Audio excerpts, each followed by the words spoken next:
দর্শক, ভারী বৃষ্টিতে চট্টগ্রাম সিটির কিছু এলাকায় জলাবদ্ধতা দেখা দিয়েছে। অনেক এলাকায় হাঁটু থেকে কোমর পর্যন্ত পানি হয়েছে।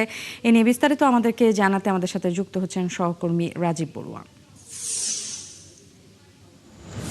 রাজীব, একটু জানতে চাই যে চট্টগ্রামে বৃষ্টি হলেই আসলে এই জলাবদ্ধতা একটা পরিচিত দৃশ্য। বন্দরনগরী কোথায় কোথায় আজকে জলাবদ্ধতার সৃষ্টি হয়েছে সেটা নিরসনে প্রশাসন কি পদক্ষেপ নিয়েছে?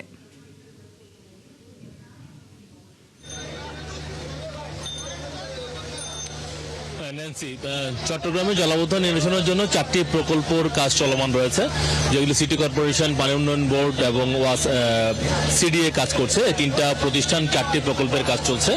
এই কাজগুলো আসলে 2022 সালে শেষ হওয়ার কথা ছিল, কিন্তু সেটি প্রকল্প মেয়াদ এবং ব্যয় বেড়ে গিয়ে সেটি আসলে এখন 26 সালে শেষ নাগাদ বা 27 সালে শেষ হবে, এমনটাই বলছেন আসলে যারা প্রকল্প বাস্তবায়ন করছেন এই প্রতিষ্ঠানগুলো।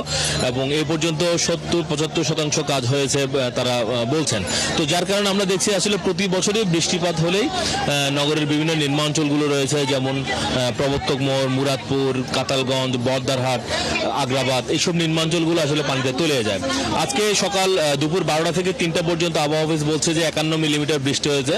তো 51 মিলিমিটার বৃষ্টিপাতে কিন্তু আসলে নগরের বেশিরভাগ নির্মাঞ্চল ডুবে গিয়ে আসলে আমাদের যে নগরবাসী তারা আসলে নাকালের মধ্যে অবস্থা পড়েছে। আপনারা তো দেখছেন ক্যামেরায় যে এখানে কি পরিমাণ পানি উঠেছে। এখানে মোটরসাইকেল, প্রাইভেট কার এগুলো প্রায় ডুবে গেছে এবং রিক্সা সেগুলো প্রায় ডোবা অবস্থা আসলে চলাফেরা করছে। লোকজন অনেকে এখানে পানিতে পড়ে গেছে।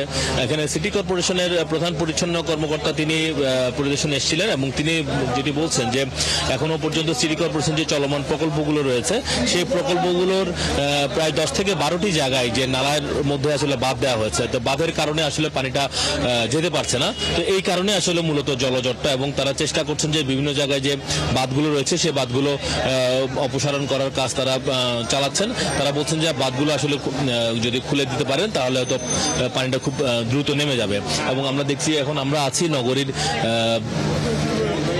প্রবর্তক মোড় এলাকায়, এবং এখানে যেহেতু এটা চট্টগ্রাম মেডিকেল কলেজের পাশেই একটি এলাকা, ফলে যার কারণে আমরা মানে বিশেষ করে যারা রোগী নিয়ে আসছে তারা আসলে চরম ভোগান্তির মধ্যে পড়েছে। ফলে সব মিলিয়ে আমরা দেখছি যে এখানে আসলে ব্যবসা প্রতিষ্ঠানেও আসলে পানি ঢুকে গেছে। এবং তারা বলছেন যে আসলে এরকম বৃষ্টিপাত যদি হয় এবং প্রতি বছর যদি আসলে এখানে এভাবে চলমান থাকে এইসব ধরনের বৃষ্টি, এবং তাদের যে ব্যবসা প্রতিষ্ঠানের ক্ষতি হচ্ছে। এবং রাজীব, আপনাকে ধন্যবাদ। রাজীব, আপনি আমাদেরকে জানাচ্ছিলেন যে চট্টগ্রামে জলাবদ্ধতায় যে কারণে আসলে নগরবাসীর ভোগান্তি হয় সেই চিত্র আপনার মাধ্যমে আসলে আমরা জানছিলাম। দর্শক, চট্টগ্রামের যে জলাবদ্ধতার সংবাদ সেই সংবাদ আমাদেরকে রাজীব বড়ুয়া দিচ্ছিল।